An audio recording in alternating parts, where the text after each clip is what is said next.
Alô, meus irmãos, Norberto Peixoto, falando do grupo de Umbanda Triângulo da Fraternidade, mais uma live, segunda-feira, às 9 horas da manhã, nosso canal no YouTube, para a fanpage Pérola de Ramatiz e o perfil Pérola de Ramatiz também no Instagram. Meu mais profundo axé, saravá, namastê. Apometria Umbanda é com muita alegria, muito esforço, um sentido enorme de gratidão à nossa editora, Edições Besouro Box, selo Legião Publicações, por estarmos conseguindo lançar o segundo volume da trilogia Apometria na Umbanda, que se chamava Evolução no Planeta Azul, agora uma capa azul belíssima, Apometria Umbanda. Nova diagramação, texto revisado dentro da atual língua, normativas da língua portuguesa, né? O livro está muito bonito, a capa belíssima, está chegando para a Feira do Livro de Porto Alegre e logo a Livraria do Triângulo vai estar divulgando aí para vocês, né? Eu queria falar um pouquinho sobre o tema Apometria Umbanda. O histórico da apometria começa no Hospital Espírita de Porto Alegre, com o Dr. Lacerda, que ele atendia pacientes psiquiátricos graves. Ele ia lá com 2, 3 médios e fazia o atendimento individualizado ali, no quarto, sentado do lado da cama do paciente, e teve ótimos resultados. Ele pegou e compilou esses saberes, ele médico, né? Compilou esses saberes e teve o apoio de vovó Joaquina, que vibrava na mediunidade da esposa dele, Dona Yolanda. Desde o início teve essa força da Umbanda auxiliando o Dr. Lacerda, né? A apometria não é uma religião, uma técnica universalista, então ela tem componentes espíritas, tem saberes teosofistas, da cabala hebraica, magia indo-europeia, magia egípcia, Umbanda, Tantra. Ela é bem diversa. André Luiz, nas suas obras, né, na parte da ciência, do magnetismo, Chico Xavier, técnicas da mediunidade, está tudo dentro da apometria. Trabalhei na Casa do Jardim durante 3 anos, tive o privilégio de trabalhar ao lado do seu Alarico, que as luzes de Aroanda eu tenho, com o Dr. Augusto, que as luzes de Aroanda eu tenho. Foi muito rico aquele estágio de 3 anos. Depois a gente partiu para um grupo próprio, né? E veio o Triângulo da Fraternidade. Foram aí praticamente 20 anos direto trabalhando com a apometria. Eu quero falar alguns tópicos, não vou explicar a dinâmica toda do atendimento, nem as técnicas, né? Mas quero abordar alguns tópicos que são explanados nessa trilogia. A trilogia que o livro 1 é Jardim dos Orixás, livro 2 agora Apometria Umbanda e livro 3 Vozes de Aruanda. Quero explanar para vocês 6 tópicos que eu botei assim bem interessantes, que a gente acaba descortinando no trabalho apométrico, que na casa espírita tradicional, no mediunismo tradicional e na Umbanda tradicional a gente não descortina, a gente não visualiza isso aí, né? E a apometria ela basicamente se sustenta pelo desdobramento induzido. Quando eu falo desdobramento, que seria aquela saída do corpo, não é o corpo ficar letárgico, anestésico e a consciência do indivíduo depois não se lembrar de nada. Não, é tudo consciente, com muito controle. É mais o corpo mental e emocional que se amplia a percepção e se desloca com o apoio dos benfeitores, amparadores. E aí o dirigente ele vai se apoiando nos médios, vai conduzindo os trabalhos, implantando a técnica, se canta pontos cantados. Há manifestações, outros grupos trabalham mais a nível mental, com irradiação, mas está tudo certo. Então eu vou falar assim 6 tópicos sobre a apometria e que são bem interessantes. Primeiro, os aparelhos parasitas, que essa tecnologia desses cientistas, desses magos do astral inferior, do umbral inferior, essas organizações que têm até laboratórios, né? E tem uma ciência até mais avançada que a ciência terrena, mas eles têm pouca moral, zero amor, né? Então, conhecimento científico necessariamente não quer dizer que esse saber vai ser usado a favor da humanidade. Então, entre outras coisas, eles criaram esses aparelhos parasitas que são acoplados no duplo etéreo, na altura do bulbo raquiano ou qualquer outra localidade do nosso crânio que tenha ressonância com um circuito neuronal, com uma sinapse. E sinapse é esta que tem a ver com algum registro mnemônico de memória que está no subconsciente, algum trauma, porque não é para o bem. Geralmente é para desequilibrar o indivíduo. Então eles colocam esse chipzinho, fica vibrando ali, desequilibra ou potencializa esse circuito neuronal e obviamente aumenta aquele atavismo que está no subconsciente vibrando, né? Um trauma, um medo, uma fobia, um transtorno compulsivo, excesso de controle, pânico.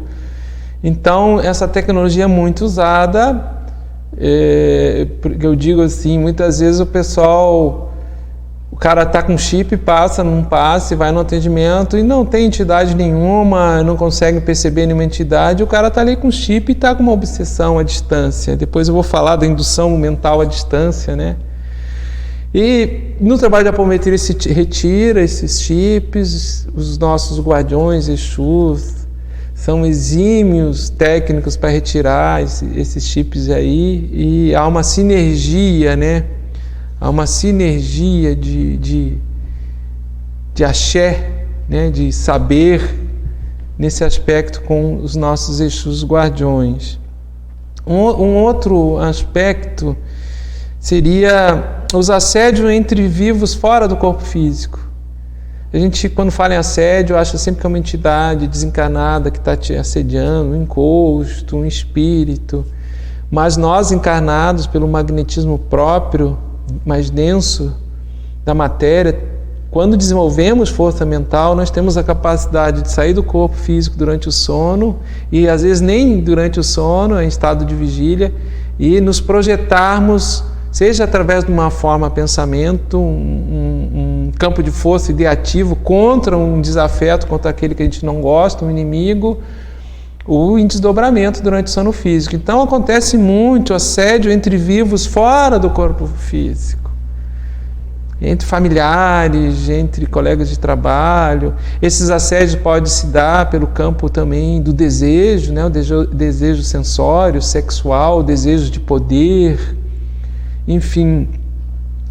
É comum esses assédios ou obsessões entre vivos, inclusive no seio da própria família, que isso se descortina no desdobramento induzido na dinâmica apométrica, né?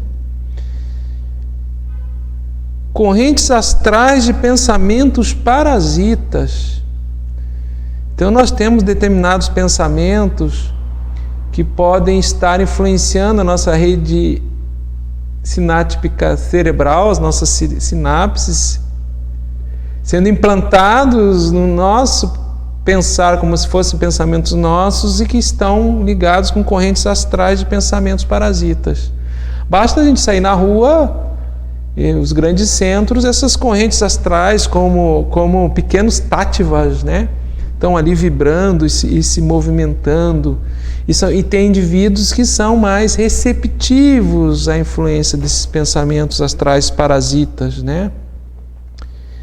São mais receptivos por falhas de caráter, por egoísmo, por cobiça, por inveja. Então, isso também é utilizado em processos obsessivos mais complexos e é potencializado. Então, a gente cai sempre no orai e vigiai, né? Aquele velho ensinamento, né, que está no Evangelho. ressonâncias de vidas passadas. Muitos dos nossos desequilíbrios mentais, psíquicos, emocionais têm a ver com esses gatilhos que estão gravados, esses arquivos que estão gravados no inconsciente profundo, e num determinado momento, numa encarnação, ele vem mais para a periferia do subconsciente. Então, na vida encarnada, ordinária, tem um momento que ocorre o gatilho. É um fato, uma situação que dispara por um padrão de repetição, solta esse arquivo e ele fica vibrando. Ele fica vibrando, o indivíduo se desequilibra, porque ele é mais forte do que ele. Um antagonismo entre pessoas, uma paixão descontrolada, um pânico sem causa aparente, sem explicação, um medo, uma fobia, né? Uma perda de apetite de uma hora para outra, ou um excesso de apetite, insônia, ou excesso de sono, ansiedade, ou apatia. Pode estar ligado, e muitas vezes ou estão, a uma ressonância de vida passada, um trauma que aconteceu lá atrás e que por repetição vem no campo ideativo mental e plasma os pensamentos. O indivíduo não se dá conta, ele se perturba, ele se enfraquece. Nesta obra, Apometria Umbanda, tem relatos de casos que Ramatiz ele analisa, ele elucida essas ressonâncias e dá alguns exemplos. Tá certo, pessoal? É possível, durante o atendimento apométrico, através da despolarização do estímulo desta memória, não apagar a memória, porque a memória fica no inconsciente e serve para o nosso aprendizado e ampliação da nossa consciência rumo à totalidade, mas aquele estímulo, quando nós temos merecimento e há a intercessão dos amparadores no astral, com a autorização do mestre espiritual, do guia ou do anjo guardião do indivíduo, ou da própria alma dele que sinaliza,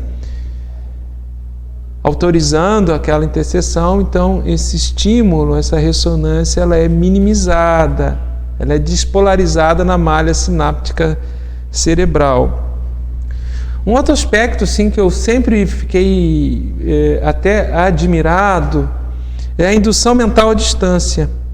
Aí ela se liga um pouco com o assédio entre vivos, fora do corpo físico, mas a indução mental à distância ela é mais sutil e mais poderosa, porque não há o desdobramento do corpo astral.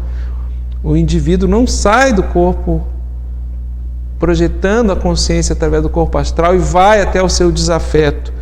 A indução mental à distância ela é muito utilizada pelos magos, feiticeiros, magos, engenheiros das sombras, que têm grande poder mental e quase como se fosse um feitiço mental.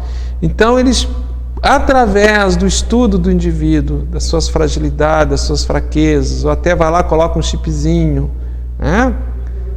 Eles, à distância, fazem uma indução mental contínua, regular, que vai enfraquecendo o indivíduo na sua vontade. O indivíduo às vezes procura um atendimento espiritual e aquele atendimento que está habituado a fazer um rastreamento para ver se tem encosto, se tem alguma entidade. Ele não tem entidade nenhuma, ele diz: indivíduo, isso é teu, vai relaxar, vai fazer uma psicoterapia, vai melhorar. E não, e tem essa indução mental à distância, é um tipo de obsessão complexa e sutil, e que tem muita força, né? Então a apometria faz esse rastreamento, faz essa busca à distância e detecta essa indução mental à distância. Há orixás que nós trabalhamos associados a esse atendimento, né, de indução mental à distância. Oxalá, com a sua devoção, com a sua fé, Xangô com a equidade, com o discernimento, Ogum com a vontade, Oxóssi com a meta, um foco, vários atributos que podem ser trabalhados para quebrar essa indução mental à distância. E por vezes até a necessidade de uma doutrinação desse mago, né? Desse agente obsessor que está fazendo essa obsessão à distância, no astral, né? Então, um dos médios pode ir desdobrado até lá e os mentores vão despolarizar esse indivíduo, né? Que tá, porque às vezes aquele que é alvo da indução mental, dessa obsessão à distância, daqui a pouco foi desafeto dele em vidas passadas, é inimigo, ele enxerga essa vida passada, ele não enxerga a vida presente, não respeita isso aí. Aí uma coisa puxa a outra, né? A indução mental pode estar ligada por uma ressonância de vida passada que une esses dois indivíduos, pode ter elementos de magia do passado, aí caracteriza um assédio entre vivos. Então vocês veem que as coisas não são estanques quando você abre um campo para trabalhar com a apometria. Por isso que você tem que dominar bem toda a técnica, né? Para saber os procedimentos e como proceder. Então, a ressignificação de uma entidade obsessora do encosto, essa indução mental à distância acontece, o indivíduo vai num pronto-socorro, ele vai num atendimento desobsessivo convencional e não se detecta nenhuma entidade. E por último, o sexto tópico que eu comento com vocês, né, que está nesse livro, é magia no passado remoto. A magia no passado remoto, ou arquipadia, né? Você participou de ritos, de feitiços, processos magísticos ou iniciações magísticas no passado, e isso está vibrando no teu subconsciente, no teu perispírito. Então, na atual encarnação, aquele indivíduo tem facilidade de atrair feitiço, né? Feitiço pega fácil, ou determinadas situações da vida dele sempre adoece, fica enfermo rapidamente. Daqui a pouco abre o campo, vai se fazer esse rastreamento, vai se verificar que ele tem uma magia relacionada no passado, uma arquipadia vibrando. Então tem que desfazer essa iniciação, né? Desimantar no perispírito esse campo de força magnética que está vibrando. Nem sempre é possível se localizar o mago que fez o feitiço para despolarizar, para doutrinar, despolarizar isso aí, mas existem técnicas, principalmente quando a apometria é associada com Umbanda, existem procedimentos que dão convergência e força. Existe uma ação sinérgica, ou seja, você faz a técnica, mas vai além da técnica, porque existe uma ação espiritual da Umbanda, né? São os técnicos das lides de Umbanda, os caravaneiros de Ogum, os pretos velhos da corrente das almas, né? Do cruzeiro das almas, que são exímios em fazer esses desmanchos, né? Os nossos Exus guardiões, né? Da Calunga e das encruzilhadas e das diversas faixas de trabalho, dependendo do caso. A Umbanda usa essa força do Tantra magística para desfazer, né? Nunca para enfeitiçar, para usar a negativa paralela da lei aqui em Umbanda para malefício a quem quer que seja. Ela usa a negatividade da lei, o aspecto negativo do orixá, que é a Quimbanda, aí no sentido de exatamente soerguir, amparar aquele que está magiado, aquele que está enfeitiçado, aquele que está em desequilíbrio naquele momento. E às vezes a magia não foi feita nessa encarnação, ou o compromisso, né, que liga o operador da magia, o mago que fez magia, e o magiado se perde em vidas passadas. Então, seis tópicos que eu quis trazer para vocês dentro dessa obra Apometria Umbanda: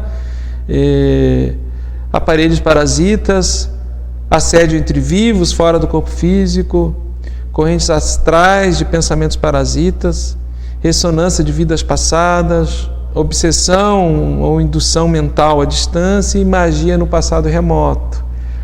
Uma dica que eu dou para trabalhar com a apometria, pessoal, é não ter curiosidade por fenômeno, não se deslumbrar com o poder que às vezes um atendimento demonstra que tem, com as curas excepcionais que acontecem, ter sempre a humildade de se colocar como servidor sem objetivar o fruto da ação, porque a apometria ela é uma poderosa ferramenta que nos foi dada pelo alto para a nossa expansão de consciência.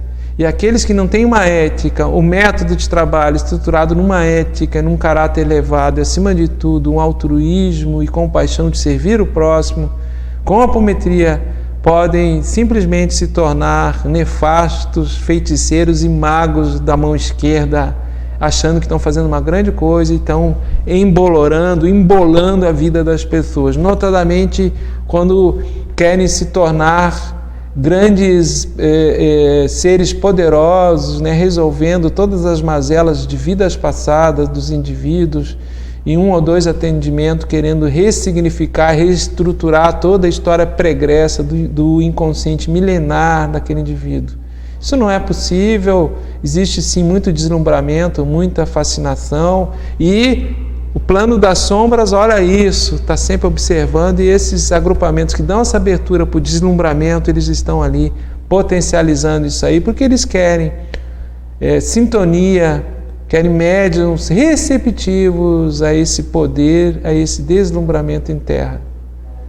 Eu sou Norberto Peixoto, que Ramatiz nos ampare, nos guarde, e o mais profundo, Axé, Saravá, Namastê, meus queridos. Deixe seus comentários aí, que eu lerei a todos dentro das possibilidades, aqueles que forem mais de interesse comum, eu vou responder.